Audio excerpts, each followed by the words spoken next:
சகரியா அதிகாரம் 1.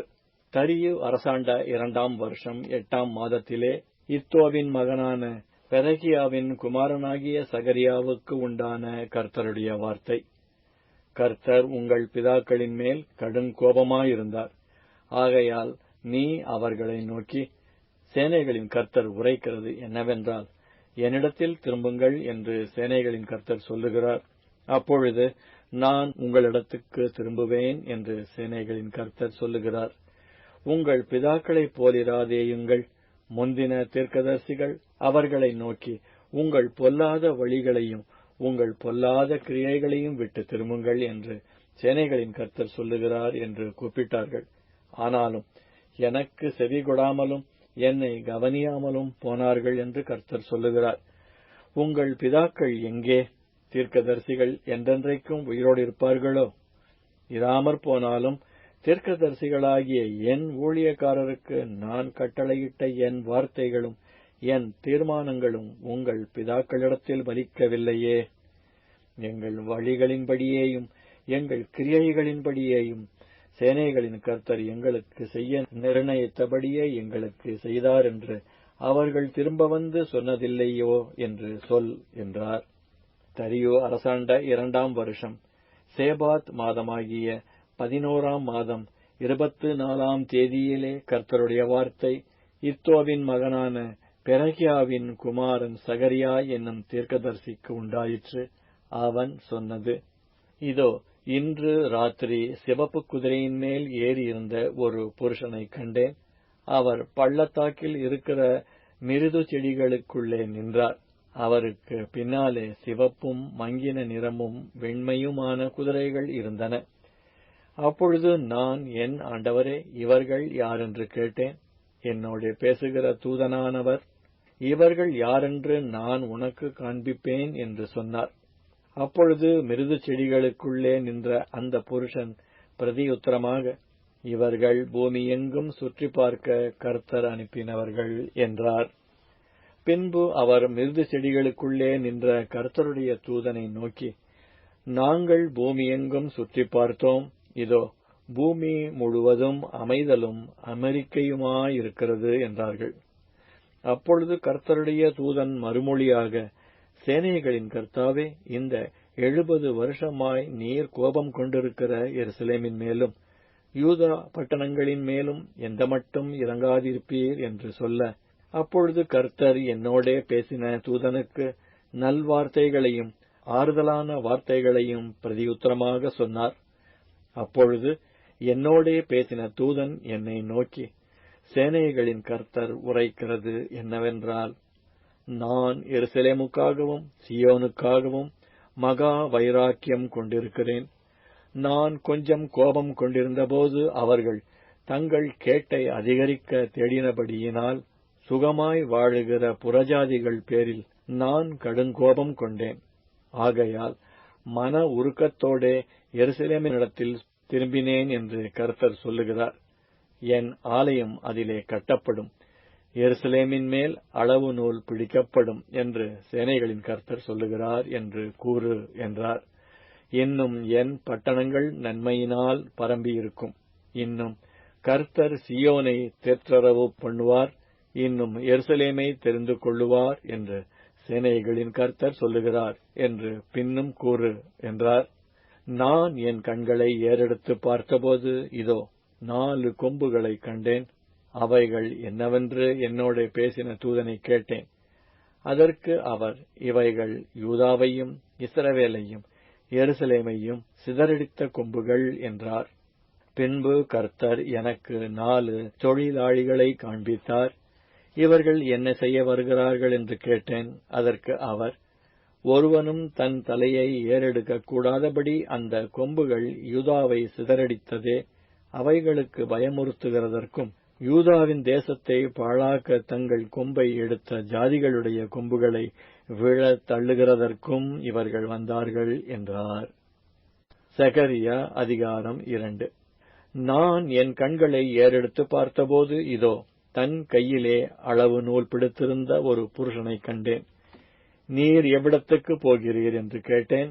அதற்கு அவர், எருசலேமின் அகலம் இவ்வளவு என்றும் அதன் நீளம் இவ்வளவு என்றும் அறியும்படி அதை அளக்கிறதற்குப் போகிறேன் என்றார்.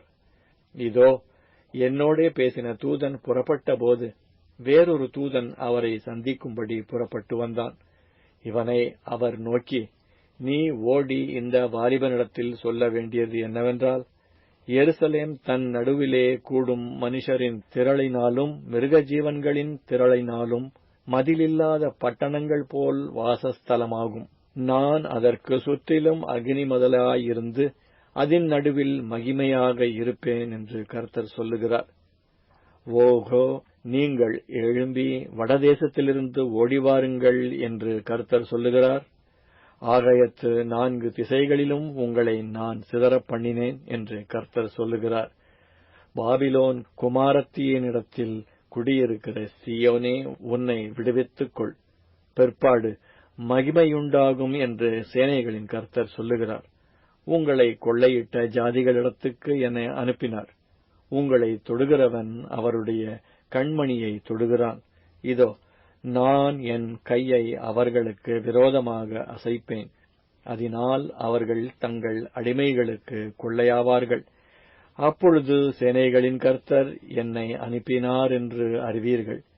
சீயோன் குமாரத்தியே, கெம்பீரித்து பாடு. இதோ, நான் வந்து உன் நடுவில் வாசம் பண்ணுவேன் என்று கர்த்தர் சொல்லுகிறார்.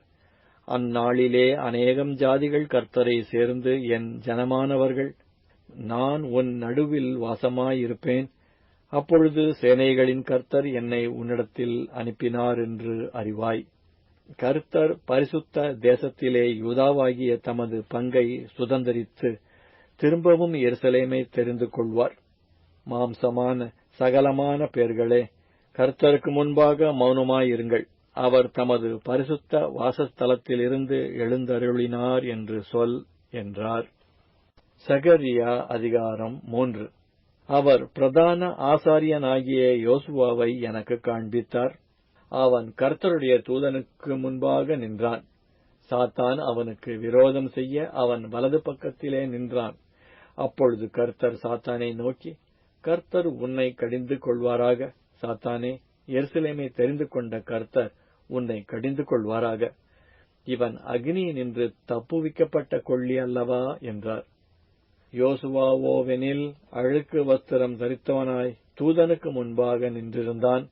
அவர் தமக்கு முன்பாக நிற்கிறவர்களை நோக்கி, இவன் மேல் இருக்கிற அழுக்கு வஸ்திரங்களை களைந்து போடுங்கள் என்றார். பின்பு அவனை நோக்கி, பார், நான் உன் அக்கிரமத்தை உன்னிலிருந்து நீங்க செய்து உனக்கு சிறந்த வஸ்திரங்களை தரிப்பித்தேன் என்றார். அவன் சிரசின் மேல் சுத்தமான பாகையை வைப்பார்களாக என்றார். அப்பொழுது சுத்தமான பாகையை அவன் சிரசின் மேல் வைத்து அவனுக்கு வஸ்திரங்களை தரிப்பித்தார்கள். கர்த்தருடைய தூதன் அங்கே நின்றார். கர்த்தருடைய தூதன் யோசுவாவுக்கு சாட்சியாக, சேனைகளின் கர்த்தர் உரைக்கிறது என்னவென்றால், நீ என் வழிகளில் நடந்து என் காவலை காத்தால், நீ என் ஆலயத்தில் நியாயம் விசாரிப்பாய், என் பிரகாரங்களையும் காவல் காப்பாய். இங்கே நிற்கிறவர்களுக்குள்ளே உலாவுகிறதற்கு இடம் நான் உனக்கு கட்டளையிடுவேன். இப்போதும் பிரதான ஆசாரியனாகிய யோசுவாவே, நீ கேள். உனக்கு முன்பாக உட்கார்ந்திருக்கிற உன் தோழரும் கேட்க கடவர்கள். இவர்கள் அடையாளமாயிருக்கிற புருஷர். இதோ, கிளை எண்ணப்பட்டவராகிய என் தாசனை நான் வரப்பண்ணுவேன். இதோ, நான் யோசுவாவுக்கு முன்பாக வைத்த கல்.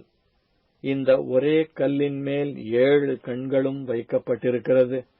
இதோ, நான் அதன் சித்திர வேலையை நிறைவேற்றி இந்த தேசத்தில் அக்கிரமத்தை ஒரே நாளிலே நீக்கி போடுவேன் என்று சேனைகளின் கர்த்தர் சொல்லுகிறார். அந்நாளிலே நீங்கள் ஒருவரையொருவர் திராட்சை செடியின் கீழும் அத்திமரத்தின் கீழும் வரவழைப்பீர்கள் என்று சேனைகளின் கர்த்தர் சொல்லுகிறார் என்றார். சகரியா அதிகாரம் 4. என்னோடே பேசின தூதன் திரும்பி வந்து நித்திரை பண்ணுகிற ஒருவனை எழுப்புவது போல் என்னை எழுப்பி, நீ காண்கிறது என்னவென்று கேட்டார். அதற்கு நான், இதோ, முழுவதும் பொன்னினால் செய்யப்பட்ட குத்துவிளக்கை காண்கிறேன். அதன் உச்சியில் அதன் கிண்ணமும் அதன் மேல் அதன் 7 அகல்களும் அதன் உச்சியில் இருக்கிற அகல்களுக்கு போகிற 7 குழாய்களும் இருக்கிறது. அதன் அருகில் கிண்ணத்திற்கு வலதுபுறமாக ஒன்றும் அதற்கு இடதுபுறமாக ஒன்றும் ஆக 2 ஒலிவ மரங்கள் இருக்கிறது என்றேன். நான் என்னோடே பேசின தூதனை நோக்கி, ஆண்டவனே, இவைகள் என்னவென்று கேட்டேன். என்னோடே பேசின தூதன் மறுமொழியாக, இவைகள் இன்னதென்று உனக்கு தெரியாதா என்றார். ஆண்டவனே, எனக்கு தெரியாது என்றேன். அப்பொழுது அவர், செருபாபேலுக்கு சொல்லப்படுகிற கர்த்தருடைய வார்த்தை என்னவென்றால், பலத்தினாலும் அல்ல, பராக்கிரமத்தினாலும் அல்ல, என்னுடைய ஆவியினாலே ஆகும் என்று சேனைகளின் கர்த்தர் சொல்லுகிறார். பெரிய பர்வதமே, நீ எம்மாத்திரம்? செருபாபேலுக்கு முன்பாக நீ சமபூமியாவாய். தலைக்கல்லை அவன் கொண்டு வருவான், அதற்கு கிருபையுண்டாவதாக, கிருபையுண்டாவதாக என்று ஆர்ப்பரிப்பார்கள் என்றார். பின்னும் கர்த்தருடைய வார்த்தை எனக்கு உண்டாகி, அவர், செருபாபேலின் கைகள் இந்த ஆலயத்துக்கு அஸ்திபாரம் போட்டது. அவன் கைகளே இதை முடித்து தீர்க்கும். அதனால் சேனைகளின் கர்த்தர் என்னை உங்களிடத்திற்கு அனுப்பினார் என்று அறிவாய். அற்பமான ஆரம்பத்தின் நாளை யார் அசட்டை பண்ணலாம்? பூமியெங்கும் சுற்றி பார்க்கிறவைகளாகிய கர்த்தருடைய 7 கண்களும் செருபாபேலின் கையில் இருக்கிற தூக்கு நூலை சந்தோஷமாய் பார்க்கிறது என்றார். பின்பு நான் அவரை நோக்கி, குத்து விளக்குக்கு வலதுபுறமாகவும் அதற்கு இடதுபுறமாகவும் இருக்கிற இந்த 2 ஒலிவ மரங்கள் என்ன என்று கேட்டேன். மறுபடியும் நான் அவரை நோக்கி, 2 பொற்குழாய்களின் வழியாய் தொங்கி பொன்னிறமான எண்ணெயை தங்களிலிருந்து இறங்க பண்ணுகிறவைகளாகிய ஒலிவ மரங்களின் 2 கிளைகள் என்னவென்று கேட்டேன். அதற்கு அவர், இவைகள் இன்னதென்று உனக்கு தெரியாதா என்றார். ஆண்டவனே, எனக்கு தெரியாது என்றேன். அப்பொழுது அவர், இவைகள் 2 சர்வலோகத்துக்கும் ஆண்டவராய் இருக்கிறவரின் சமூகத்தில் நிற்கிற அபிஷேகம் பெற்றவர்கள் என்றார். சகரியா அதிகாரம் 5. நான் திரும்பவும் என் கண்களை ஏறெடுத்து பார்க்கையில், இதோ பறக்கிற ஒரு புஸ்தக சுருளை கண்டேன். தூதன், நீ காண்கிறது என்னவென்று கேட்டார். பறக்கிற ஒரு புஸ்தக சுருளை காண்கிறேன். அதன் நீளம் 20 முழமும் அதன் அகலம் 10 முழமுமாயிருக்கிறது என்றேன். அப்பொழுது அவர், இது பூமியின் மீதெங்கும் புறப்பட்டு போகிற சாபம். எந்த திருடனும் அதன் ஒரு புறத்தில் இருக்கிறதின்படியே அழிக்கப்பட்டு போவான். ஆணையிடுகிற எவனும் அதன் மறுபுறத்தில் இருக்கிறதின்படியே அழிக்கப்பட்டு போவான்.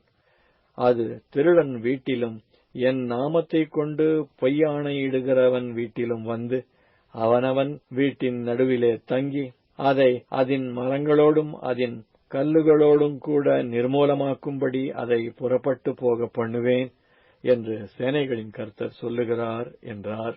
பின்பு என்னோடே பேசின தூதன் வெளியே வந்து என்னை நோக்கி, நீ உன் கண்களை ஏறெடுத்து புறப்பட்டு வருகிறதை என்னவென்று பார் என்றார்.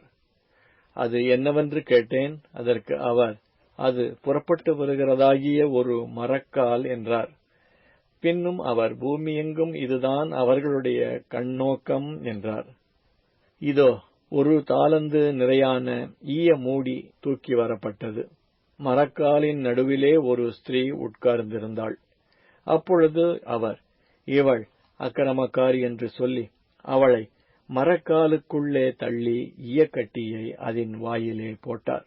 அப்பொழுது நான் என் கண்களை ஏறெடுத்து, இதோ புறப்பட்டு வருகிற 2 ஸ்திரீகளைக் கண்டேன். அவர்களுக்கு நாரையின் செட்டைகளுக்கொத்த செட்டைகள் இருந்தது. அவர்கள் செட்டைகளில் காற்று இருந்தது. இவர்கள் மரக்காலை பூமிக்கும் வானத்துக்கும் நடுவாய் தூக்கிக் கொண்டு போனார்கள். நான் என்னோடே பேசின தூதனை நோக்கி, இவர்கள் மரக்காலை எங்கே கொண்டு போகிறார்கள் என்று கேட்டேன். அதற்கு அவர், சினேயார் தேசத்திலே அதற்கு ஒரு வீட்டை கட்டும்படிக்கு அதை கொண்டு போகிறார்கள். அங்கே அது ஸ்தாபிக்கப்பட்டு தன் நிலையிலே வைக்கப்படும் என்றார். சகரியா அதிகாரம் 6. நான் திரும்பவும் என் கண்களை ஏறெடுத்து, இதோ 2 பர்வதங்களின் நடுவாக புறப்பட்டு வருகிற 4 ரதங்களைக் கண்டேன். அந்த பர்வதங்கள் வெண்கல பர்வதங்களாயிருந்தன. முதலாம் ரதத்தில் சிவப்பு குதிரைகளும், இரண்டாம் ரதத்தில் கருப்பு குதிரைகளும், மூன்றாம் ரதத்தில் வெள்ளை குதிரைகளும், நான்காம் ரதத்தில் புள்ளி புள்ளியான சிவப்பு குதிரைகளும் பூட்டியிருந்தன. நான் என்னோடே பேசின தூதனை நோக்கி, ஆண்டவனே, இவைகள் என்னவென்று கேட்டேன். அந்த தூதன் எனக்கு பிரதியுத்தரமாக, இவைகள் சர்வலோகத்துக்கும் ஆண்டவராயிருக்கிறவருடைய சமூகத்தில் நின்று புறப்படுகிற வானத்தினுடைய 4 ஆவிகள் என்றார். ஒன்றில் பூட்டப்பட்டிருந்த கருப்பு குதிரைகள் வடதேசத்துக்கு புறப்பட்டு போயின. வெண்மையான குதிரைகள் அவைகளின் பின்னாலே புறப்பட்டு போயின.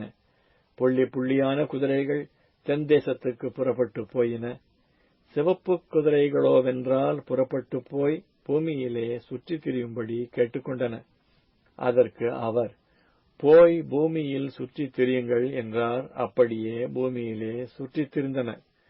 பின்பு அவர் என்னை கூப்பிட்டு, பார், வடதேசத்துக்கு புறப்பட்டு போனவைகள் வடதேசத்திலே என் கோபத்தை சாந்தி பண்ணிற்று என்று என்னோடே சொன்னார். பின்பு கர்த்தருடைய வார்த்தை எனக்கு உண்டாகி, அவர், சிறையிருப்பின் மனுஷராகிய எல்தாயும் தொபியாவும் எதாயாவும் பாபிலோனிலிருந்து வந்திருக்கும் அந்நாளிலே நீ போய் செப்பானியாவின் குமாரனாகிய யோசியாவின் வீட்டுக்குள் பிரவேசித்து, அங்கே அவர்கள் கையிலே வெள்ளியையும் பொன்னையும் வாங்கி கிரீடங்களை செய்வித்து, யோத்சதாக்கின் குமாரனாகிய யோசுவா என்னும் பிரதான ஆசாரியனுடைய சிரசிலே வைத்து, அவனோடே சொல்ல வேண்டியது, சேனைகளின் கர்த்தர் உரைக்கிறது என்னவென்றால், இதோ ஒரு புருஷன், அவருடைய நாமம் கிளை என்னப்படும்.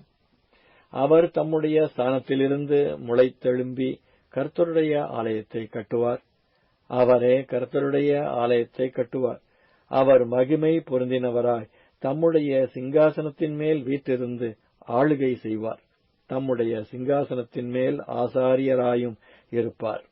இவ்விரண்டின் நடுவாக சமாதானத்தின் ஆலோசனை விளங்கும். இந்த கிரீடங்களோவென்றால் கர்த்தருடைய ஆலயத்திலே ஏலேமுக்கும் தொபியாவுக்கும் எதேயாவுக்கும் செப்பனியாவின் குமாரனாகிய ஏனுக்கும் நினைப்பூட்டுதலுக்கென்று வைக்கப்படுவதாக. தூரத்திலுள்ளவர்கள் வந்து கர்த்தருடைய ஆலயத்தை கூட இருந்து கட்டுவார்கள். அப்பொழுது சேனைகளின் கர்த்தர் என்னை உங்களிடத்திற்கு அனுப்பினார் என்று அறிந்து கொள்வீர்கள். நீங்கள் உங்கள் தேவனாகிய கர்த்தரின் சத்தத்தை கேட்டு நடந்தீர்களானால் இது நிறைவேறும் என்று சொல் என்றார். சகரியா அதிகாரம் 7. தரியு ராஜா அரசாண்ட 4ஆம் வருஷம் கிஸ்லே என்னும் 9ஆம் மாதம் 4ஆம் தேதியிலே சகரியாவுக்கு கர்த்தருடைய வார்த்தை உண்டாயிற்று. கர்த்தருடைய சமூகத்தில் விண்ணப்பம் பண்ணவும், நாங்கள் இத்தனை வருஷம் வரையிலே செய்தது போல 5ஆம் மாதத்திலே அழுது ஒடுக்கத்தில் இருக்க வேண்டுமோ என்று சேனைகளுடைய கர்த்தரின் ஆலயத்தில் இருக்கும் ஆசாரியரிடத்திலும் தீர்க்கதரிசிகளிடத்திலும் கேட்கவும், சரேத் சேரும் ரெகமெலேக்கும் அவனுடைய மனுஷரும் தேவனுடைய ஆலயத்துக்கு அனுப்பப்பட்டார்கள். அப்பொழுது சேனைகளுடைய கர்த்தரின் வார்த்தை எனக்கு உண்டாகி, அவர், நீ தேசத்தின் எல்லா ஜனத்தோடும் ஆசாரியர்களோடும் சொல்ல வேண்டியது என்னவென்றால், நீங்கள் இந்த 70 வருஷமாக 5ஆம் மாதத்திலும் 7ஆம் மாதத்திலும் உபவாசம் பண்ணி துக்கம் கொண்டாடின போது நீங்கள் எனக்கென்றுதானா உபவாசம் பண்ணினீர்கள்? நீங்கள் புசிக்கிற போதும் குடிக்கிற போதும் உங்களுக்கென்றல்லவா புசிக்கிறீர்கள், உங்களுக்கென்றல்லவா குடிக்கிறீர்கள்? எருசலேமும் அதை சுற்றிலும் இருந்த பட்டணங்களும் குடி நிறைந்து சுகமாயிருந்த காலத்திலும், தெற்கு நாடும் சமபூமியும் குடியேறி இருந்த காலத்திலும், முன்னிருந்த தீர்க்கதரிசிகளை கொண்டு கர்த்தர் கூறின வார்த்தைகள் இவைகள் அல்லவோ என்று சொல் என்றார். பின்பு கர்த்தருடைய வார்த்தை சகரியாவுக்கு உண்டாகி, அவர், சேனைகளின் கர்த்தர் உரைக்கிறது என்னவென்றால், நீங்கள் உண்மையாய் நியாயம் தீர்த்து அவனவன் தன் தன் சகோதரனுக்கு தயவும் இரக்கமும் செய்து, விதவையையும் திக்கற்ற பிள்ளையையும் பரதேசியையும் சிறுமையானவனையும் ஒடுக்காமலும், உங்களில் ஒருவனும் தன் சகோதரனுக்கு விரோதமாய் தன் இருதயத்தில் தீங்கு நினையாமலும் இருங்கள் என்றார். அவர்களோ கவனிக்க மனதில்லாமல் தங்கள் தோளை முரட்டுத்தனமாய் விலக்கி கேளாதபடிக்கு தங்கள் செவிகளை அடைத்துக் கொண்டார்கள். வேதத்தையும் சேனைகளின் கர்த்தர் தம்முடைய ஆவியின் மூலமாய் முந்தின தீர்க்கதரிசிகளைக் கொண்டு சொல்லி அனுப்பின வார்த்தைகளையும் கேளாதபடிக்கு தங்கள் இருதயத்தை வைரமாக்கினார்கள். ஆகையால் மகா கடுங்கோபம் சேனைகளின் கர்த்தரிடத்திலிருந்து உண்டாயிற்று. ஆதலால் நான் கூப்பிட்டபோது அவர்கள் எப்படி கேளாமற் போனார்களோ அப்படியே அவர்கள் கூப்பிட்டபோது நானும் கேளாமலிருந்தேன் என்று சேனைகளின் கர்த்தர் சொல்லுகிறார். அவர்கள் அறியாத புறஜாதிகளுக்குள்ளே அவர்களை பறக்கடித்தேன். அதனால் அவர்கள் பின் வைத்து போன தேசம் போக்குவரத்தில்லாமல் பாழாய் போயிற்று. அவர்கள் இன்பமான தேசத்தை பாழாய் போக பண்ணினார்கள் என்றார். சகரியா அதிகாரம் 8. சேனைகளுடைய கர்த்தரின் வார்த்தை உண்டாகி அவர், நான் சீயோனுக்காக கடும் வைராக்கியம் கொண்டேன், அதற்காக மகா உக்கிரமான வைராக்கியம் கொண்டேன் என்று சேனைகளின் கர்த்தர் சொல்லுகிறார். நான் சீயோனிடத்தில் திரும்பி எருசலேமின் நடுவிலே வாசம் பண்ணுவேன். எருசலேம் சத்திய நகரம் என்றும் சேனைகளுடைய கர்த்தரின் பர்வதம் பரிசுத்த பர்வதம் என்றும் அழைக்கப்படும் என்று கர்த்தர் சொல்லுகிறார். திரும்பவும் எருசலேமின் வீதிகளில் முதிர் வயதினாலே தங்கள் கைகளில் கோலை பிடித்து நடக்கிற கிழவரும் கிழவிகளும் குடியிருப்பார்கள். நகரத்தின் தெருக்களிலே விளையாடுகிற ஆண் பிள்ளைகளும் பெண் பிள்ளைகளும் அதன் வீதிகளில் நிறைந்திருக்கும் என்று சேனைகளின் கர்த்தர் சொல்லுகிறார். சேனைகளின் கர்த்தர் சொல்லுகிறது என்னவென்றால், அது இந்த ஜனத்தில் மீதியானவர்களின் பார்வைக்கு இந்நாட்களில் ஆச்சரியமாயிருந்தாலும் என் பார்வைக்கும் ஆச்சரியமாயிருக்குமோ என்று சேனைகளின் கர்த்தர் சொல்லுகிறார். இதோ, கிழக்கு தேசத்திலும் தெற்கு தேசத்திலுமிருந்து என் ஜனங்களை நான் ரட்சித்து அவர்களை அழைத்துக் கொண்டு வருவேன். அவர்கள் எருசலேமின் நடுவிலே குடியிருப்பார்கள். அவர்கள் எனக்கு உண்மையும் நீதியுமான ஜனமாயிருப்பார்கள். நான் அவர்களுக்கு தேவனாயிருப்பேன் என்று சேனைகளின் கர்த்தர் சொல்லுகிறார். சேனைகளுடைய கர்த்தரின் வீடாகிய ஆலயம் கட்டப்படும்படிக்கு அதன் அஸ்திபாரங்கள் போடப்பட்ட நாள் முதற்கொண்டிருக்கிற தீர்க்கதரிசிகளின் வாயினால் இந்த வார்த்தைகளை இந்நாட்களில் கேட்டு வருகிறவர்களே, உங்கள் கைகள் திடப்படக் கடவது என்று சேனைகளின் கர்த்தர் சொல்லுகிறார். இந்நாட்களுக்கு முன்னே மனுஷனுடைய வேலையால் பலனுமில்லை, மிருக ஜீவனுடைய வேலையால் பலனுமில்லை. போகிறவனுக்கும் வருகிறவனுக்கும் நெருக்கிடையின் நிமித்தம் சமாதானமும் இல்லை. எல்லா மனுஷரையும் ஒருவரையொருவர் விரோதிக்க செய்தேன். இப்போதோ இந்த ஜனத்தில் மீதியானவர்களுக்கு நான் முந்தின நாட்களில் இருந்தது போல இருக்க மாட்டேன் என்று சேனைகளின் கர்த்தர் சொல்லுகிறார். விதைப்பு சமாதானமுள்ளதாயிருக்கும். திராட்சைச்செடி தன் கனியைத் தரும். பூமி தன் பலனைத் தரும். வானம் தன் பனியைத் தரும். இந்த ஜனத்தில் மீதியானவர்கள் இதையெல்லாம் சுதந்தரிக்க கட்டளையிடுவேன். சம்பவிப்பதென்னவென்றால், யூதா வம்சத்தாரே, இஸ்ரவேல் வம்சத்தாரே, நீங்கள் புறஜாதிகளுக்குள்ளே சாபமாய் இருந்தது போலவே ஆசீர்வாதமாயிருக்கும்படி நான் உங்களை இரட்சிப்பேன். பயப்படாதேயுங்கள், உங்கள் கைகள் திடப்படக் கடவது. சேனைகளின் கர்த்தர் சொல்லுகிறது என்னவென்றால், உங்கள் பிதாக்கள் எனக்கு கோபமூட்டின போது நான் உங்களை தண்டிக்க நினைத்து மனம் மாறாமல் இருந்தது போல இந்நாட்களில் எருசலேமுக்கும் யூதாவுக்கும் நன்மை செய்யும்படி திரும்ப நினைத்தேன். பயப்படாதேயுங்கள். நீங்கள் செய்ய வேண்டிய காரியங்கள் என்னவென்றால், அவனவன் பிறனோட உண்மையை பேசுங்கள். உங்கள் வாசல்களில் சத்தியத்துக்கும் சமாதானத்துக்கும் ஏற்க நியாயம் தீருங்கள். ஒருவனும் பிறனுக்கு விரோதமாய் தன் இருதயத்தில் தீங்கு நினையாமலும் பொய்யானையின் மேல் பிரியப்படாமலும் இருங்கள். இவைகளெல்லாம் நான் வெறுக்கிற காரியங்கள் என்று கர்த்தர் சொல்லுகிறார்.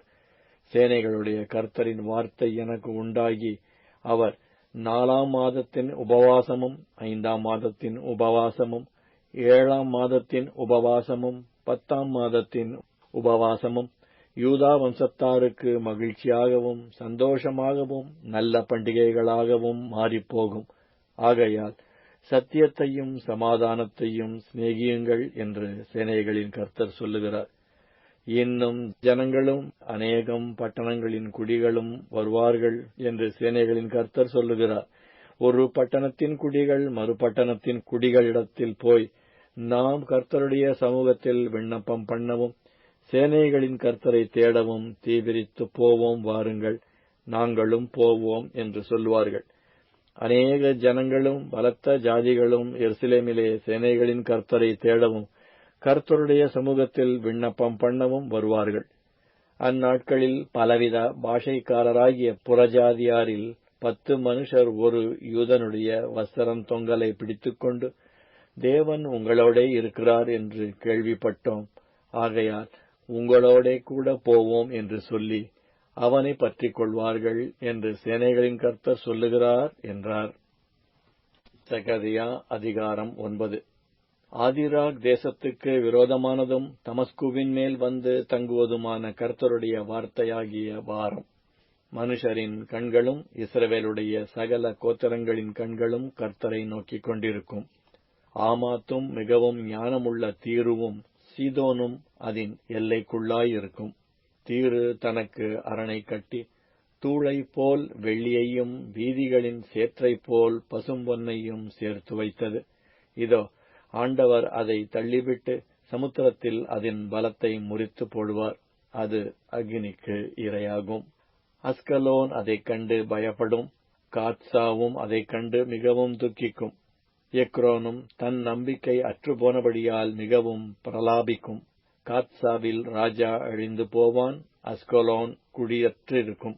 அஸ்தோத்தில் வேசிப்பிள்ளைகள் வாசம் பண்ணுவார்கள்.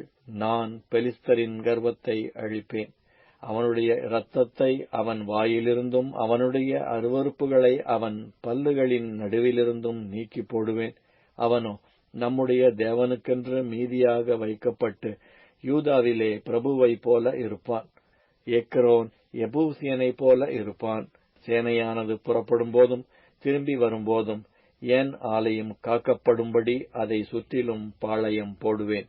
இனி ஒடுக்குகிறவன் அவர்களிடத்தில் கடந்து வருவதில்லை. அதை என் கண்களினாலே பார்த்து கொண்டிருக்கிறேன். சீயோன் குமாரத்தியே, மிகவும் களிகூறு. எருசலேம் குமாரத்தியே, கெம்பீரி. இதோ, உன் ராஜா உன்னிடத்தில் வருகிறார். அவர் நீதியுள்ளவரும் ரட்சிக்கிறவரும் தாழ்மையுள்ளவரும் கழுதையின் மேலும் கழுதை குட்டியாகிய மரியின் மேலும் ஏறி வருகிறவருமாயிருக்கிறார். எப்பிராயிமினின்று ரதங்களையும் எருசலேமினின்று குதிரைகளையும் அற்றுப்போகப் பண்ணுவேன். யுத்த வில்லும் இல்லாமற் போகும். அவர் ஜாதிகளுக்கு சமாதானம் கூறுவார். அவருடைய ஆளுகை ஒரு சமுத்திரம் தொடங்கி மறு சமுத்திரம் வரைக்கும், நதி தொடங்கி பூமியின் எல்லைகள் பரியந்தமும் செல்லும். உனக்கு நான் செய்வதென்னவென்றால், தண்ணீர் இல்லாத குழியிலே அடைப்பட்டிருக்கிற உன்னுடையவர்களை நான் உன் உடன்படிக்கையின் இரத்தத்தினாலே விடுதலை பண்ணுவேன். நம்பிக்கையுடைய சிறைகளே, அரணுக்கு திரும்புங்கள். இரட்டிப்பான நன்மையை தருவேன், இன்றைக்கே தருவேன். நான் எனக்கென்று யூதாவை நாணேற்றி எப்பிராயிமிலே வில்லை நிரப்பி, சீயோனே, உன் புத்திரரை கிரேக்கு தேச புத்திரருக்கு விரோதமாக எழுப்பி உன்னை பராக்கிரமசாலியின் பட்டயத்துக்கு ஒப்பாக்குவேன். அவர்கள் பட்சத்தில் கர்த்தர் காணப்படுவார். அவருடைய அம்பு மின்னலை போல புறப்படும். கர்த்தராகிய ஆண்டவர் எக்காளம் ஊதி தென்திசை சுழல் காற்றுகளோடே நடந்து வருவார். சேனைகளின் கர்த்தர் அவர்களை காப்பாற்றுவார். அவர்கள் பட்சித்து கவன் கற்களால் கீழ்ப்படுத்திக் கொள்வார்கள். அவர்கள் குடித்து களிப்பினால் ஆரவாரிப்பார்கள். ஆன பாத்திரங்கள் போலவும் பலிபீடத்தின் கொடிகளைப் போலவும் நிறைந்திருப்பார்கள். அந்நாளில் அவர்களுடைய தேவனாகிய கர்த்தர் தம்முடைய ஜனமான மந்தையாகிய அவர்களை ரட்சிப்பார். அவர்கள் அவருடைய தேசத்தில் ஏற்றப்பட்ட கொடிகளின் கீழத்தில் பதிந்திருப்பார்கள். அவருடைய காருண்யம் எத்தனை பெரியது! அவருடைய சௌந்தரியம் எத்தனை பெரியது! தானியம் வாலிபரையும் புது திராட்சரசம் கன்னிகைகளையும் வளர்க்கும். சகரியா அதிகாரம் 10. பின்மாரி காலத்து மழையை கர்த்தரிடத்தில் வேண்டிக் கொள்ளுங்கள். அப்பொழுது கர்த்தர் மின்னல்களை உண்டாக்கி வயல் வெளியில் அவரவருக்கு பயிருண்டாக அவர்களுக்கு மழையை கட்டளையிடுவார். சுரூபங்கள் அபத்தமானதை சொல்லிற்று, குறி சொல்லுகிறவர்கள் பொய்யை தரித்தார்கள். சொப்பனக்காரர் வீணானதை சொல்லி வியர்த்தமாக தேற்றரவு பண்ணினார்கள். ஆகையால் ஜனங்கள் ஆடுகளைப் போல சிதறி மேய்ப்பனில்லாததினால் சிறுமைப்பட்டார்கள்.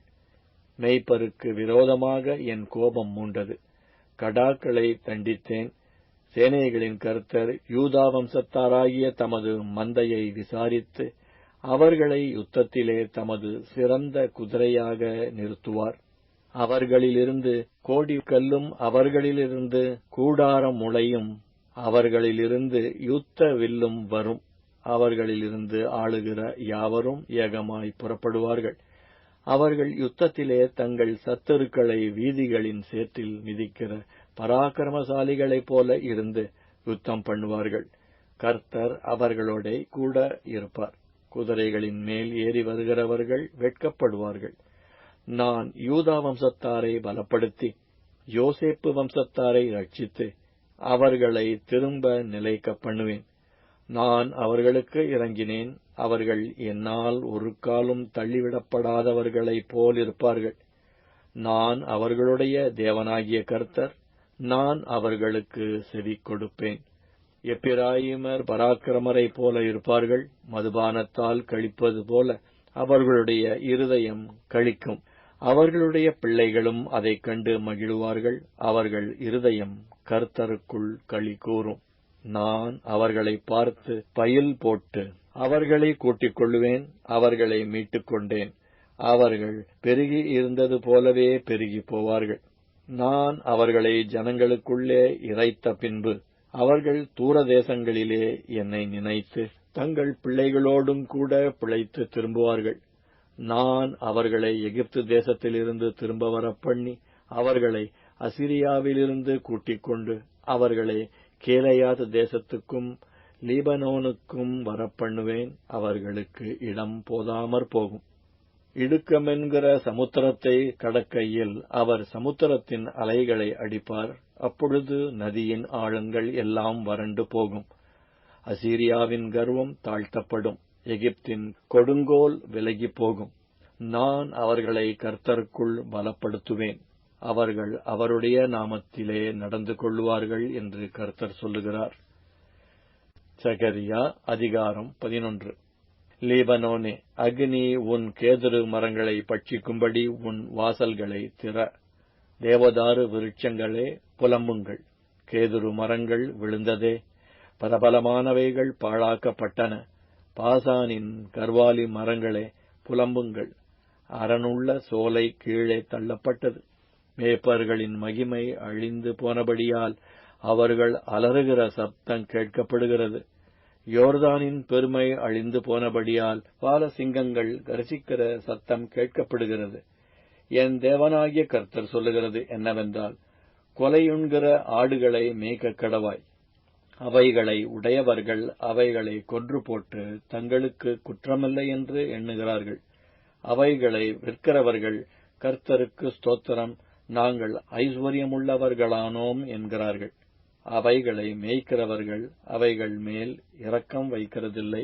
நான் இனி தேசத்து குடிகளின் மேல் இரக்கம் வையாமல் மனுஷரில் யாவரையும் அவனவனுடைய அயலான் கையிலும் அவனவனுடைய ராஜாவின் கையிலும் அகப்பட பண்ணுவேன். அவர்கள் தேசத்தை அழித்தும் நான் இவர்களை அவர்கள் கைக்கு தப்புவிப்பதில்லை என்று கர்த்தர் சொல்லுகிறார். கொலையுண்கிற மந்தையாகிய சிறுமைப்பட்ட உங்களை நான் மேய்ப்பேன். நான் 2 கோல்களை எடுத்து ஒன்றிற்கு அனுக்கிரகம் என்றும் ஒன்றிற்கு நிக்கிரகம் என்றும் பெயரிட்டு மந்தையை மேய்த்து ஒரே மாதத்திலே 3 மேய்ப்பரையும் அதம் பண்ணினேன். என் ஆத்துமா அவர்களை அரோசித்தது.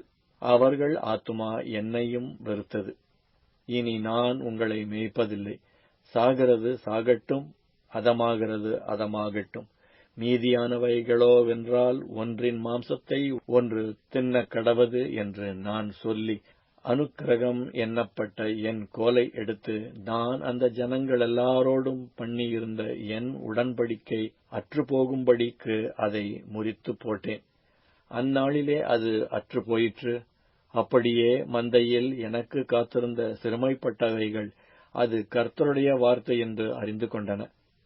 உங்கள் பார்வைக்கு நன்றாய் கண்டால் என் கூலியை தாருங்கள். இல்லாவிட்டால் இருக்கட்டும் என்று அவர்களோடே சொன்னேன். அப்பொழுது எனக்கு கூலியாக 30 வெள்ளிக்காசை நிறுத்தார்கள். கர்த்தர் என்னை நோக்கி, அதை குயவனிடத்தில் எறிந்துவிடு என்றார். இதுவே நான் அவர்களால் மதிக்கப்பட்ட மேன்மையான மதிப்பு. நான் அந்த 30 வெள்ளிக்காசை எடுத்து அவைகளை குயவனுக்கென்று கர்த்தருடைய ஆலயத்திலே எறிந்து விட்டேன். நான் யூதாவுக்கும் இஸ்ரவேலுக்கும் இருக்கிற சகோதரக்கட்டை அற்றுப்போக பண்ணும்படிக்கு நிக்கிரகம் என்னப்பட்ட என் 2ஆம் கோலையும் முறித்தேன். கர்த்தர் என்னை நோக்கி, நீ மதியற்ற ஒரு மேய்ப்பனுடைய ஆயுதங்களை இன்னும் எடுத்துக்கொள். இதோ, நான் தேசத்திலே ஒரு மேய்ப்பனை எழும்ப பண்ணுவேன். அவன் அதமாகிறவைகளை பராமரிக்காமலும் சிதறுண்டதை தேடாமலும் நொறுங்குண்டதை குணமாக்காமலும் இளைத்திருக்கிறதை ஆதரிக்காமலும் கொழுத்ததின் மாம்சத்தை தின்று அவைகளுடைய குளம்புகளை உடைத்து போடுவான். மந்தையை கைவிடுகிற அபத்தமான மேய்ப்பனுக்கு ஐயோ! பட்டயம் அவன் புயத்தின் மேலும் அவன் வலது கண்ணின் மேலும் வரும். அவன் புயம் முழுதும் சூம்பிப்போம். அவன் வலது கண் முற்றிலும் இருள் அடையும் என்றார். சகரியா அதிகாரம் 12. இஸ்ரவேலை குறித்து கர்த்தர் சொன்ன வார்த்தையின் பாரம். வானங்களை விரித்து பூமியை அஸ்திபாரப்படுத்தி மனுஷனுடைய ஆவியை அவனுக்குள் உண்டாக்குகிற கர்த்தர் சொல்லுகிறது என்னவென்றால், இதோ, சுற்றிலும் இருக்கிற எல்லா ஜனங்களுக்கும் நான் எருசலேமை தத்தளிப்பின் பாத்திரமாக்குகிறேன். எருசலேமுக்கு விரோதமாய் போடப்படும் முற்றுகையிலே யூதாவும் அப்படியே ஆகும். அந்நாளிலே நான் எருசலேமை சகல ஜனங்களுக்கும் பாரமான கல்லாக்குவேன். அதை கிளப்புகிற யாவரும் சிதைக்கப்படுவார்கள். பூமியில் உள்ள ஜாதிகளெல்லாம் அதற்கு விரோதமாய் கூடிக்கொள்வார்கள்.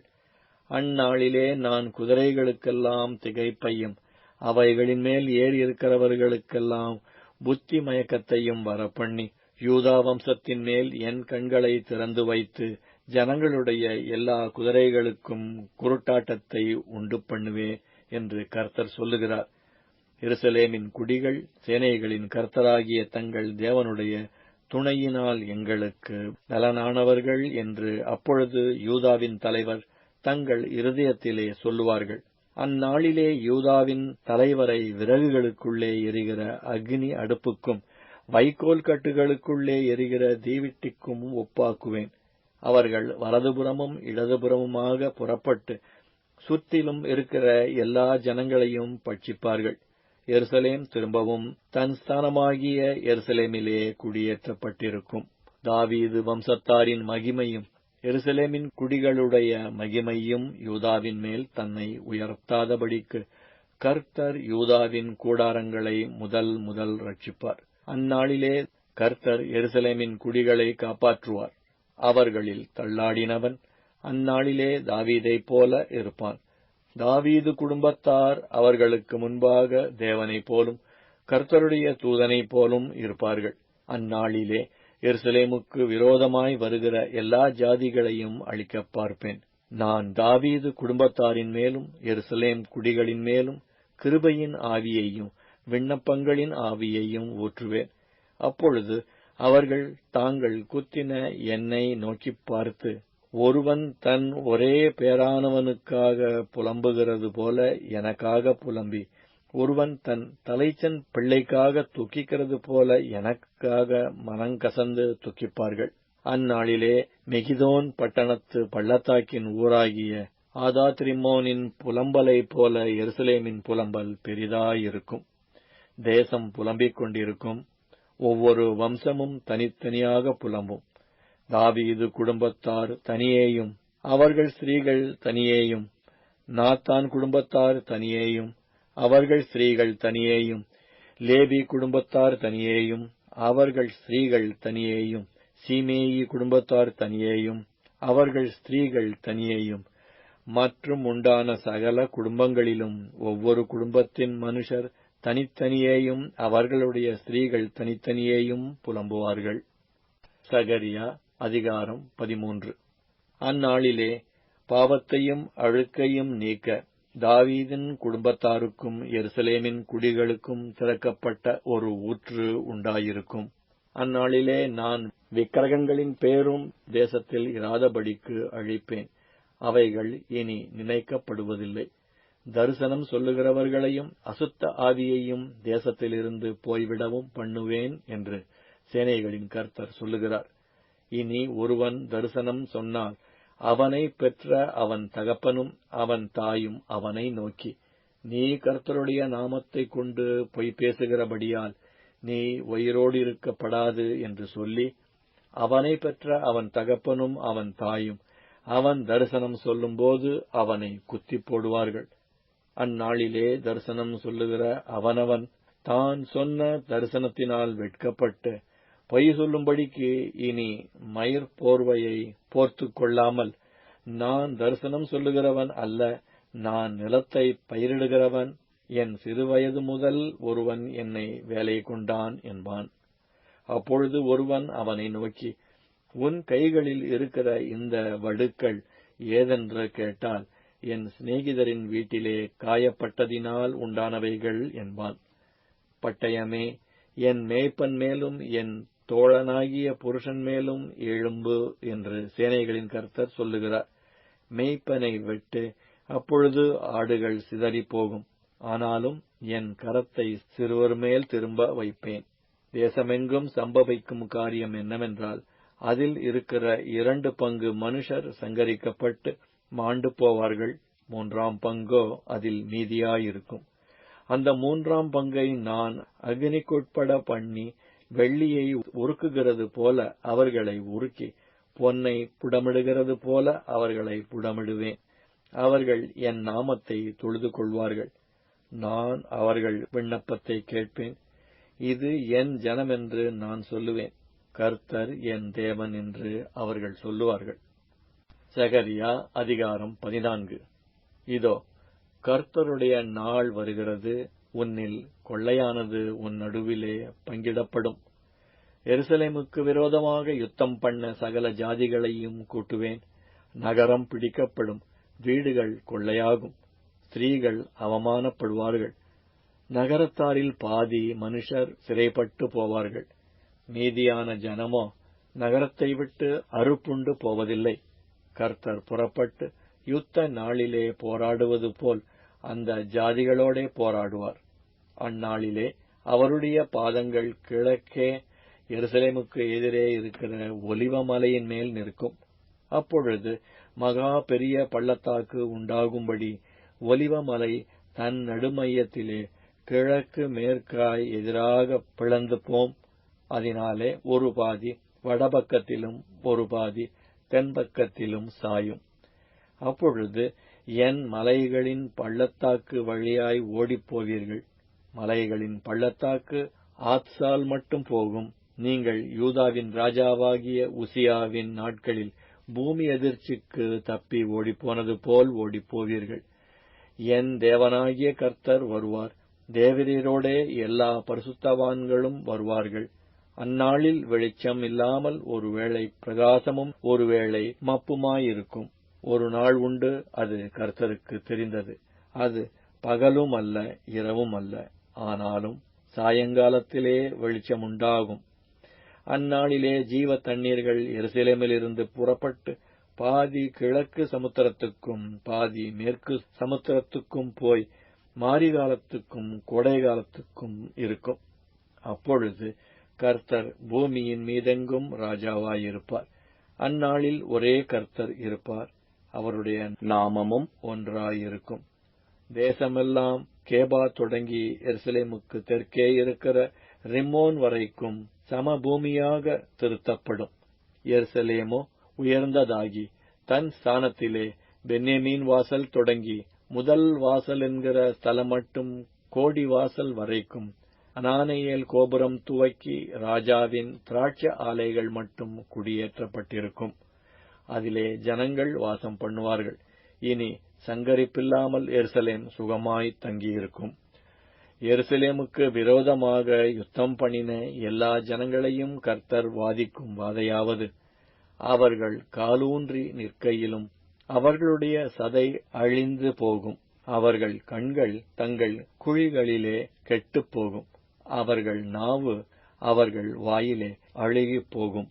அந்நாளிலே கர்த்தரால் பெரிய கலக்கம் அவர்களுக்குள் உண்டாகும். அவனவன் தன் தன் அயலானின் கையை பிடிப்பான். அவனவனுடைய கை அவனவன் அயலானுடைய கைக்கு விரோதமாக எழும்பும். யூதாவும் எருசலேமிலே யுத்தம் பண்ணும். அப்பொழுது சுற்றிலும் இருக்கிற சகல ஜாதிகளுடைய ஆஸ்தியாகிய பொன்னும் வெள்ளியும் வஸ்திரங்களும் மகா திரளாக கூட்டப்படும்.